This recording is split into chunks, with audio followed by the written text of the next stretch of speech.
Good morning प्यारे बच्चों। अब आप इस विषय के वीडियोस एक साथ भी देख सकते हैं। इसके लिए वीडियो के नीचे मेरी चैनल का नाम है, तो चैनल में जाके प्लेलिस्ट में जाएंगे तो इस विषय के वीडियोस एक साथ देख सकेंगे।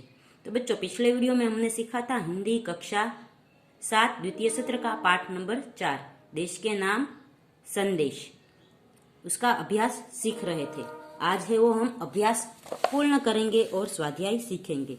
अभ्यास में छठा प्रश्न है, हम स्वयं कैसे अपने कर्तव्य का पालन करके आदर्श नागरिक बन सकते हैं एवं भारत को आदर्श राष्ट्र बनाने में योगदान दे सकते हैं। इस विषय पर दिए गए प्रारूप के आधार पर अपने मित्र को पत्र लिखकर अपने विचार बताए। तो यहाँ प्रारूप दिया गया है या नहीं, हमने यहाँ लिखा है अपना पता, फिर दिनांक, सुबोधन, अभिवादन, पत्र लिखने का कारण, पत्र की विषय वस्तु, अन्य समाचार और समाप्ति है, फिर संबंध और नाम है। ये 10 है वो प्रारूप दिए गए, उसमें हमें है वो लिखना है। तो सबसे पहला है अपना पता, तो यहाँ पता लिखना है आपको। मैंने लिखा है 85 निर्जानगर, भरतनगर, भावनगर। फिर है दिनांक, तो यहाँ आपको दिनांक लिखनी है, मैंने लिखी 10 जुलाई 2018। फिर संबोधन है, तो हमारा मित्र है इसलिए प्रिय मित्र आकाश। फिर है अभिवादन, अभिवादन में हम लिखेंगे सप्रेम नमस्ते। फिर है पत्र लिखने का कारण, तो लिखेंगे तुम्हारा पत्र मिला, तुमने आदर्श देश प्रेमी नागरिक के बारे में जानने की इच्छा प्रकट की, इस बारे में मैं इस पत्र में अपने विचार प्रकट करता हूँ। फिर है पत्र का विषय वस्तु के पत्र में क्या लिखा है, तो आदर्श नागरिक को अपने देश के कायदे कानून का पालन करना चाहिए, अपने यहाँ की पंचायत या नगर पालिका को अपने कामों में सहयोग देना चाहिए, सार्वजनिक स्थानों पर गंदगी नहीं करनी चाहिए, देश के सभी धर्मों और भाषाओं का सम्मान करना चाहिए, चुनाव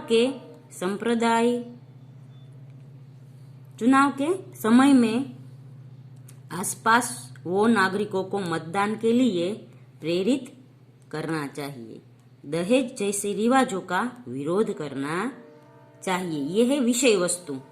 अब है अन्य समाचार, तो उसमें लिखेंगे मेरी तबीयत अच्छी हो गई है, बहन भी न्यूयॉर्क पढ़ाई के लिए गई है, तुम्हारे परिवार में बड़ों को प्रणाम, छोटों को प्यार। फिर समाप्ति में ये हमने लिखा है बड़ों को प्रणाम और छोटों को प्यार। फिर है संबंध, तो तुम्हारा मित्र, आगे है नाम, तो राजेश। फिर है स्वाध्याय, स्वाध्याय में पहला प्रश्न है प्रश्नों के उत्तर लिखिए। तो पहला प्रश्न है डॉक्टर कलाम ने इस ईमेल से हमें क्या सीख दी है।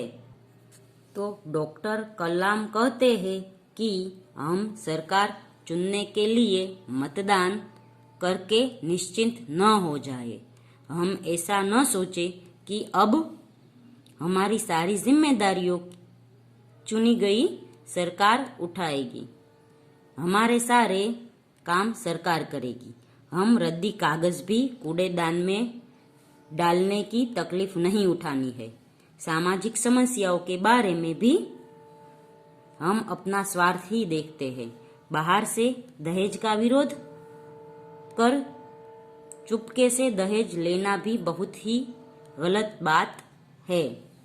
इस प्रकार इस ईमेल से डॉक्टर कलाम ने हमें एक सच्चे नागरिक के रूप में अपनी जिम्मेदारियां निभाने की सीख दी है। दूसरा प्रश्न है दूसरे देशों में और अपने देश में हम जो व्यवहार करते हैं उसमें क्या अंतर है। उसका जवाब है दूसरे देशों में जाकर हम अपनी व्यवस्था का आदर करते हैं और उनका पालन करते हैं, जबकि अपने देश में हम यहाँ की व्यवस्था की अनदेखी करते हैं। दूसरे देशों में हम उनके स्वच्छता संबंधी नियमों का पालन करते हैं, गाड़ी उन देशों के नियमों के अनुसार चलाते हैं, उन देशों में बेईमानी करने की हिम्मत नहीं करते, परंतु अपने देश में हम न स्वच्छता का ध्यान रखते हैं, न गाड़ी की गति का और न ईमानदारी का। इस प्रकार दूसरे देशों में और अपने देशों में जो व्यवहार करते हैं उसमें बहुत अंतर है। तीसरा प्रश्न है, दूसरे देशों में लोग स्वच्छता के प्रति कैसे जागरूक है? तो उसका जवाब है, दूसरे देशों में लोग स्वच्छता को बहुत महत्व देते हैं। वे सड़कों पर थूकते नहीं है, कागज के टुकड़े यहाँ वहाँ न फेंककर कूड़ेदान में डालते हैं, सिगरेट के टुकड़े सड़क पर नहीं फेंकते, कुत्तों के मालिक अपने कुत्तों को सड़क गंदी नहीं करने देते, समुद्र तटों पर लोग खाली नारियल इधर उधर नहीं डालते, वे अपने रेलवे स्टेशनों को साफ सुथरा रखते हैं। इस प्रकार दूसरे देशों के लोग स्वच्छता के प्रति बहुत जागरूक है।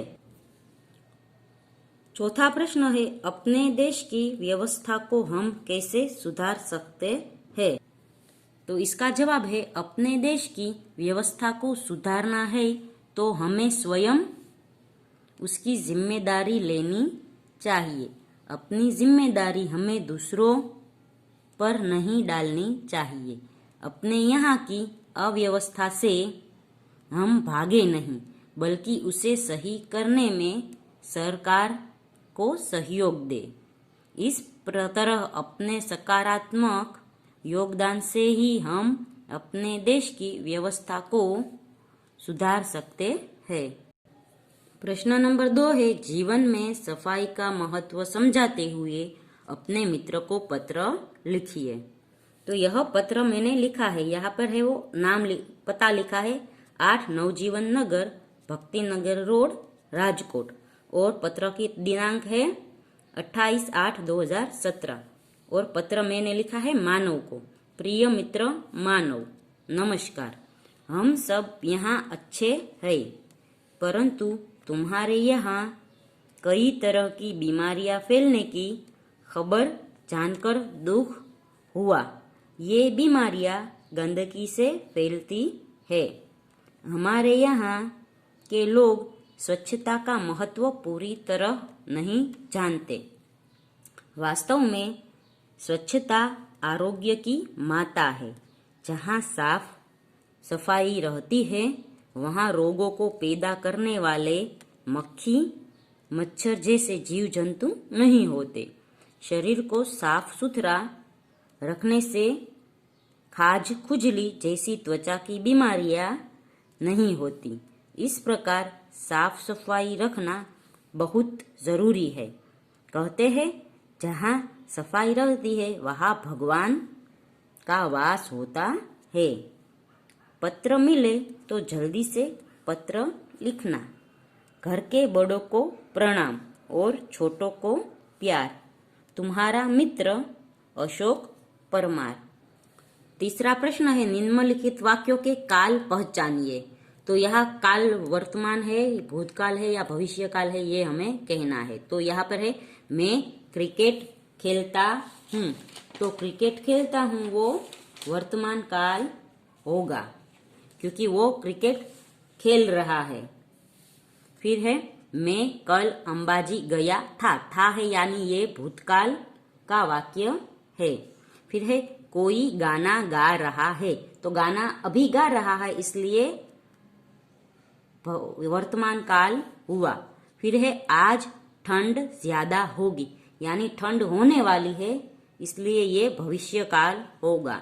फिर है, कल हम स्कूल से प्रवास जा रहे हैं। तो हम है वो कल जा रहे हैं, इसलिए ये वर्तमान काल होगा। फिर है, परसों कश्मीर में हिम वर्षा हुई। तो हो गई है, इसलिए भूतकाल होगा।